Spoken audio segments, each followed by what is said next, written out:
or ladies and gentlemen, today we are going to discuss a subject that often gets brushed under the carpet, yet plays a huge role in relationships, social interactions, and even professional settings. The topic is, or how women manipulate men and how to stop it. Emotional manipulation is one of the most powerful and subtle tactics often used to control another person's decisions and actions. Or in relationships, many women resort to guilt tripping, crying, or sudden emotional outbursts when they want to bend a man's will. Or the reason it works is because men are often taught to protect women's feelings at all costs, which makes them vulnerable.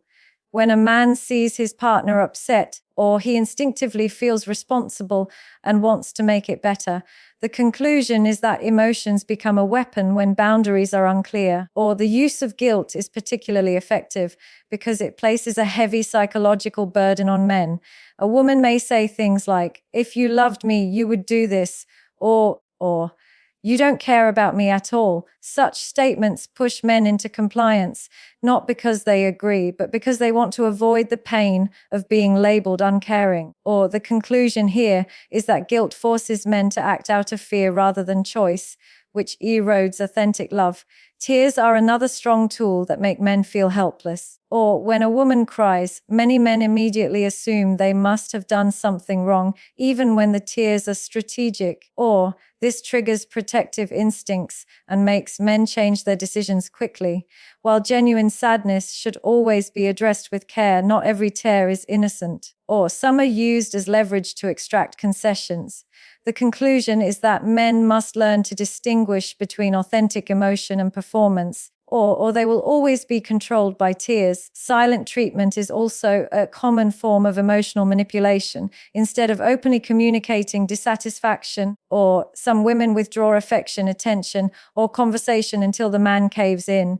This leaves men in confusion and guilt, unsure of what they did wrong but desperate to fix it. Or, over time, men learn that the fastest way to restore peace is to obey. The conclusion here is that silence becomes a form of punishment that conditions men to comply, or making them lose their own voice. Another subtle way emotional manipulation operates is through exaggeration of consequences, or a small disagreement can be magnified into a crisis with statements like, "You never care about me," or "This relationship is falling apart because of you." These dramatizations amplify pressure, making men feel their refusal will destroy the relationship. Or under this heavy emotional burden, men often compromise values just to restore stability. The conclusion is that exaggeration distorts reality, or creating fear-based compliance rather than genuine understanding. The impact of emotional manipulation is long-term and damaging. Or a man who constantly gives in to guilt or tears eventually feels drained and resentful. He may lose confidence in his own decisions, always second-guessing himself. Over time, or the relationship shifts into an unequal balance, where one partner holds power through emotions and the other lives in fear of conflict. Or the conclusion is that manipulation weakens love, replacing it with control, frustration, and silent resentment. To stop emotional manipulation, men must first develop awareness, or recognizing the patterns is the first defense against them. Instead of reacting immediately to guilt or tears, a man must pause, reflect, and assess whether the emotion is genuine or manipulative. Once awareness sets in, he can respond thoughtfully rather than impulsively. Or the conclusion here is that awareness transforms manipulation into something powerless because it removes the element of blind reaction. Or another crucial step is setting firm boundaries. Men should learn to say no without guilt, or explaining their decisions calmly and standing by them even in the face of emotional pressure. Or boundaries protect not only the man's well-being but also the integrity of the relationship. When both partners know that manipulation will not succeed, or healthier communication becomes the only option, the conclusion is that strong boundaries break the cycle of guilt-driven compliance and restore respect on both sides. Finally, or men must build emotional strength and self-worth independent of others' validation. A confident man secure in his identity cannot be easily swayed by guilt or tears, or he will show compassion without surrendering his principles and kindness without allowing himself to be controlled. Or this balance of empathy and firmness ensures that the relationship thrives on honesty rather than hidden manipulation. Or the conclusion is that self-respect is the ultimate shield against emotional games, making genuine love and mutual respect the foundation of the bond. Or withholding affection or approval is one of the most effective tools of manipulation in relationships because it directly targets a man's natural need for validation. Or human beings are wired to seek closeness and emotional reassurance, and men, despite appearing strong, are no different. When a woman deliberately withdraws warmth, intimacy, or even simple appreciation, it creates a gap that men feel desperate to fill. This desperation often pushes them into compliance, doing whatever is required to regain affection. Or the conclusion is that withholding love exploits emotional dependence, creating an unhealthy cycle of control. Or one of the most common ways this manipulation surfaces is through intimacy. Or a woman may choose to deny physical closeness as a way of punishing her partner for not meeting certain expectations. Or this tactic shifts the focus from solving problems to bargaining for affection, where love becomes conditional. Men who value intimacy as a sign of connection or often feel cornered into compromise. The conclusion here is that when intimacy is weaponized, the relationship loses its authenticity, or turning affection into a tool of control rather than a symbol of love. Another form of this manipulation comes through withholding verbal approval. Or small acts like not appreciating a man's effort, ignoring his achievements, or constantly downplaying his contributions can make him feel unworthy. Over time, or he begins to believe that in order to earn praise or acknowledgement, he must do more and more to meet the other person's demands. Or this cycle of striving for approval erodes self-confidence. The conclusion is that withholding acknowledgement creates dependency, or leaving men chasing validation instead of building mutual respect. In some cases, women use emotional coldness to gain power. They may stop showing care, become distant, or avoid communication altogether until their demands are fulfilled.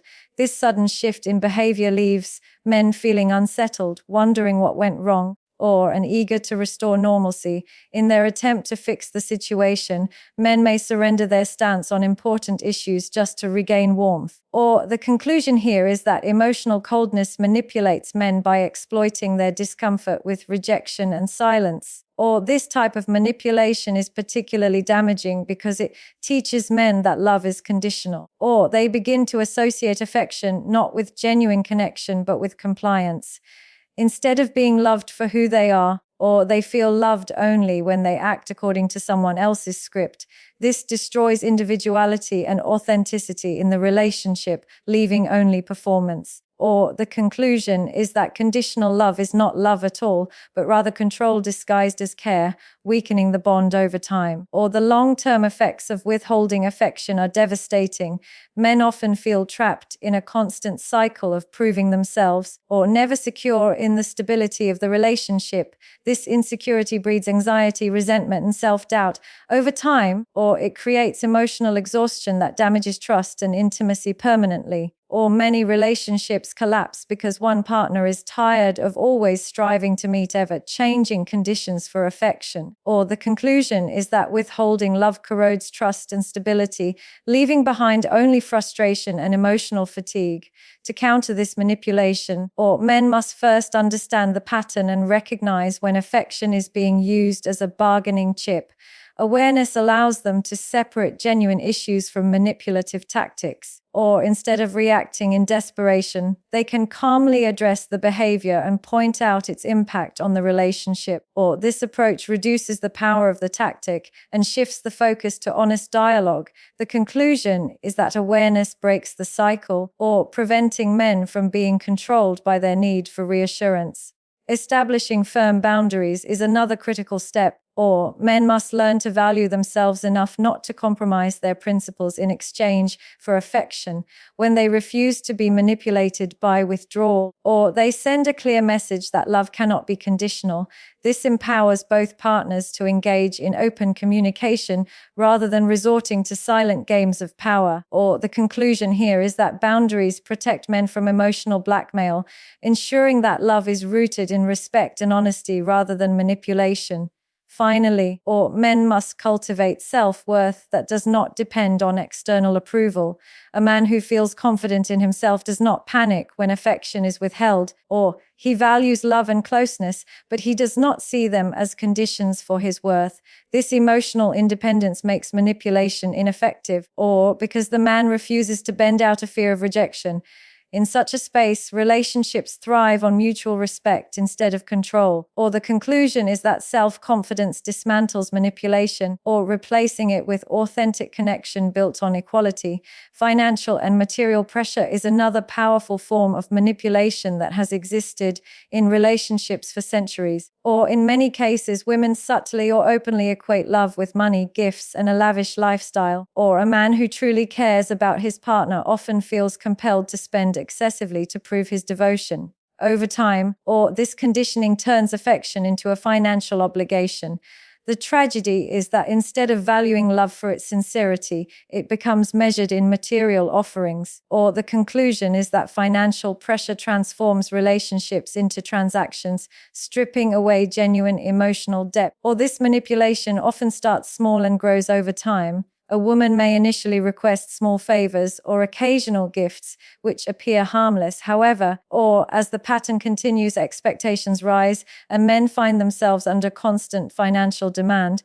Refusal to meet these demands may be met with disappointment, coldness, or even accusations of neglect. In response, many men keep giving even beyond their means just to avoid conflict. Or the conclusion here is that unchecked financial demands escalate into control, leaving men feeling trapped by money instead of valued for love. Or a more subtle form of this manipulation occurs when women use comparison.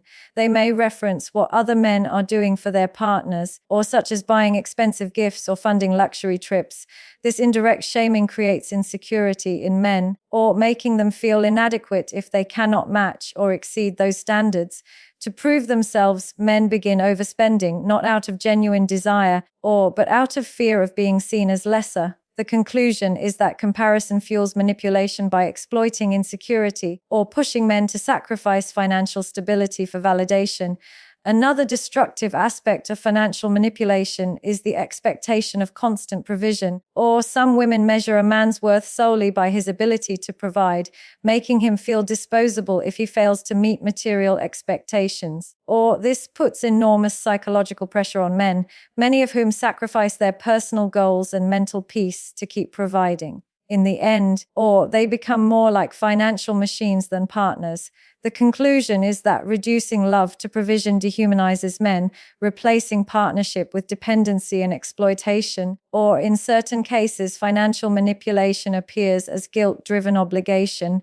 A woman may remind a man of all she has done for him, whether emotionally or domestically, and frame financial support as repayment. This emotional blackmail makes men feel indebted, forcing them to comply with financial demands even when they cannot afford to. Or instead of seeing money as a resource shared equally, it becomes a symbol of penance. The conclusion is that guilt-driven spending traps men in endless repayment, or distorting love into a debt that never ends. The long-term effects of financial manipulation are devastating for both men and relationships. Men often end up in debt, or financial stress, or burnout from trying to meet ever-growing demands. Instead of feeling loved, they feel used, unappreciated, and exhausted. For women, this also backfires, or because the relationship loses its foundation of mutual respect and becomes transactional. Over time, resentment grows and love deteriorates. Or the conclusion is that financial pressure breeds unhappiness, creating distance and mistrust that eventually destroy the relationship itself. To counter financial manipulation, all men must first separate love from material display. While generosity and care are important, they should never be demanded or used as proof of affection. Or men must recognize when financial requests cross the line into control and be willing to say no, instead of chasing approval through money. Or they should focus on building emotional connection and shared experiences. The conclusion here is that clarity about the role of money protects men from manipulation or allowing love to stand independent of material pressure. Another critical step is setting boundaries regarding finances. Men must learn to openly communicate their limits or refusing to compromise their financial stability for constant approval. Relationships should be partnerships where both share responsibility or not one-sided arrangements where one provides endlessly. By asserting financial boundaries, men ensure they are respected for who they are, not just what they can provide. Or the conclusion is that firm boundaries around money create balance, making relationships healthier and free from financial exploitation. Finally, men must build self-worth that goes beyond financial capability. A man confident in his value as a partner does not measure his worth through his wallet, or he understands that love is about emotional connection, loyalty, and respect, not about endless spending. When men adopt this mindset, financial manipulation loses its power, or women who genuinely love them will value them beyond money, and relationships will flourish. The conclusion is that self-worth dismantles financial manipulation, or ensuring love thrives on authenticity rather than material dependency. Social and public pressure is a subtle yet powerful tool of manipulation, or often underestimated, because it does not appear as direct control. Women who use this tactic rely on a man's fear of embarrassment, judgment, or comparison to steer his actions. They may threaten to expose private matters, criticize him in public, or compare him to others to make him feel inadequate. Or these strategies exploit a man's social image, forcing him to comply to protect his dignity. Or the conclusion is that manipulation through social pressure feeds on insecurity about reputation, reducing personal freedom. One common method is public shaming, or where a woman criticizes or mocks her partner in front of friends or family. Instead of addressing issues privately, she chooses a stage where the man feels cornered, or, because most men value their social standing, they often give in quickly to stop the humiliation. Or this creates a habit where conflict resolution no longer happens through dialogue, but through fear of exposure. Or the conclusion is that public shaming destroys trust and forces men into submission for the sake of saving face. Another manipulation tactic is comparison with other men. Or women may say things like, "Look at how successful he is," or "Other husbands do more for their wives." These statements attack a man's self-esteem and push him into competition. Rather than making decisions from a place of clarity, or men end up acting out of insecurity, trying to match the imaginary standards set before them. Over time, this drains both confidence and individuality. Or the conclusion here is that comparisons manipulate men by exploiting self-doubt, erasing authentic self-expression. Or threats of exposure also play a significant role in this form of manipulation. A woman may hint at revealing private details of her partner's weaknesses, failures, or mistakes if he does not comply. This creates a silent blackmail where men feel trapped, fearing damage to their reputation. Instead of openly resisting, many men surrender to demands to protect their privacy. While the issue may stay hidden, the cost is silent resentment and fear. Or the conclusion is that threats of exposure create compliance rooted in fear, not respect. Social manipulation also takes the form of using allies such as friends or family, or to influence the man. A woman may complain to his loved ones, painting him in a negative light so they pressure him to change. Or this indirect approach makes him feel attacked from multiple sides, forcing him to surrender just to maintain harmony. While the surface issue seems resolved, or the real problem remains untouched. The conclusion is that recruiting others for pressure undermines honest communication, replacing partnership with group manipulation. Or another variation is playing the victim publicly. A woman may dramatize her struggles in front of others, making the man look insensitive or uncaring. Or social sympathy then turns against him, even when he is not at fault. To repair his image, he may give in to demands he would normally resist. Or this tactic not only manipulates but also isolates him socially as people side with her narrative. The conclusion here is that playing the victim manipulates men through pity or silencing their perspective under the weight of judgment. The damage of social and public pressure is profound because it undermines trust. Instead of being partners, or men feel they are always under surveillance, worried that private matters could be weaponized. This erodes intimacy, as true closeness requires safety and confidentiality. Or over time, men may withdraw emotionally, fearing further manipulation. Relationships then lose the foundation of mutual respect, turning into power struggles. Or the conclusion is that social manipulation destroys trust, leaving only fear and emotional distance in its place. To counter this form of manipulation, or men must learn to detach their self-worth from public opinion.